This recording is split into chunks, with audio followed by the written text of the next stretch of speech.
Hello everyone, welcome to my channel. Do you want to build your own AI agent that actually runs custom tools? In this video, I will show you how to do that exactly using GitHub Copilot SDK.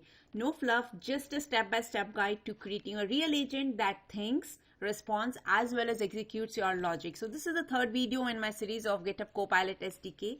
And let's get started with something interesting today. Let's understand what we are planning to build. So we are building a Copilot agent that can call custom tools, and custom tools can be anything. It could be a simple calculator application, it could be a weather fetcher, or even you can build your own file summarizer. So this is not a chat, rather it's a real interaction. So if you want to know how to do your development machine setup, then I would recommend you to watch the very first video in this series, because in that video I have explained what this SDK is all about and how you can get started. So we will start by building two custom tools, and we'll show you how to define those tools in a very simple manner, and then we'll wire those tools inside our agent. Once this is done, we will go ahead and define our agent, where we will give some name, we will give some personality, and then we will define like what all tools our agent can use. So once it is done, we will go ahead and test this particular agent with the 2 to 3 scenarios and see how it behaves in all these different scenarios. So if you are impressed till here, then let's go ahead and check everything in real application.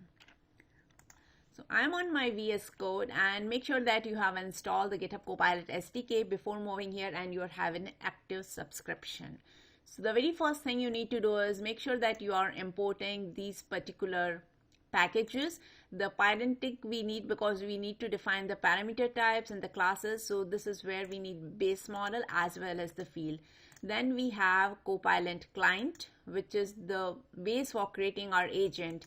And then we are also taking this define tool. So define tool is the mechanism to tell agent that these are the functions you can use as a tool. So let's talk about the very first tool which I have defined here, and that is for greeting a person. So here I have defined a class greeting params, which is taking base model as a because this is from where this is the place from where we are creating our own class. So this is what we are inheriting here. Then we are saying that define the tool. So define tool you can take as a decorator, and here you need to define the name of your tool which you are supplying in your agent. So it should match exactly what you are defining within your agent. Then you need to provide some description which signifies that okay, this tool is doing this particular thing.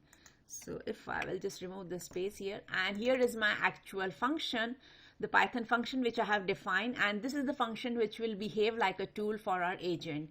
And here I am doing very simple line of code. The very first thing is I am printing it because I want to know whether this tool is actually called or not. So this is optional, but it is always good to go when you are testing it for the very first time.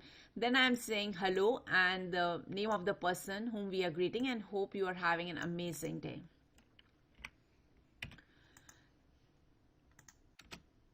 Oops. Yeah, so hope you're having an amazing. So this is one tool. Then I moved on to my another tool, which is to invite any person for the party. So here I'm defining this particular description for my parameter, and this is my new function which is invite.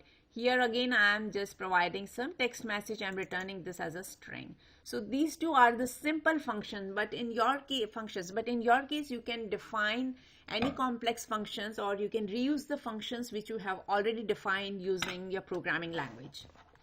Now again, we are not restricted to Python. You can go with Node.js, and there are many languages which are supported by SDK. So feel free to check out my very first video. Now coming to the agent implementation part. So whenever you are creating an agent, the very first thing is you need to start the session. So when creating a session, you need to supply which model do you want to use, and here comes the trick. So this is the list where you need to supply all the tools. So in our case, we have just 2 tools.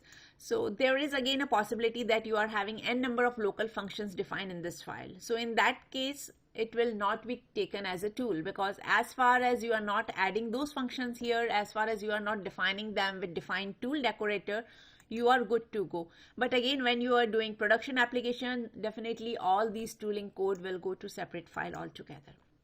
But make sure that you are defining this line number 42 correctly with the list of all the available tools you want to set for agent.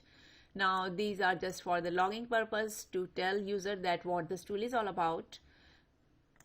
Now here comes the important part, the event handling part. So here we are saying start the event, and whenever the event type is assistant message, then only you give that as an output, because this is what assistant is giving us. Rather than user, we want to take a look at the assistant message. Then you also have a tool calling. So this will be automatically called by the SDK to decide which tool needs to be invoked. So this is the tool.call, and then once it is done, it will fall into the idle state. Okay, now here this is a simple Python code where I'm running in an infinite loop just so that we can keep giving our queries. Okay, so I will quickly get into this and I will execute this. So I will say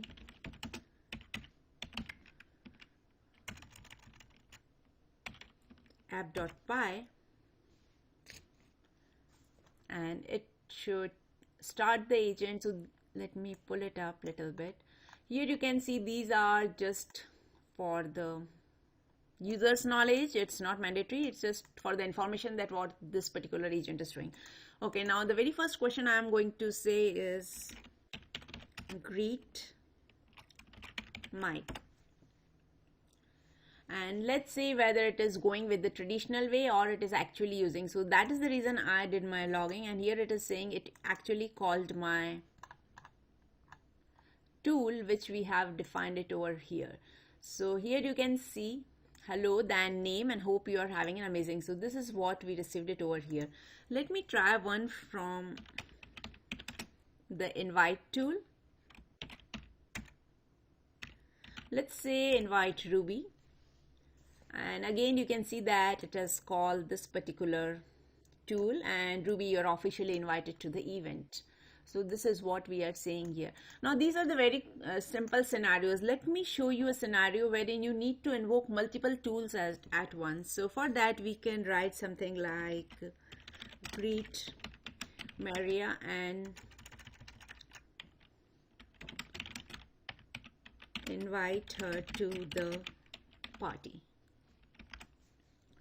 So in this case, I am hoping that it should collect information from both of these tools and then tell me, so hello Maria, hope you are having an amazing day. So this is what we received from our greetings.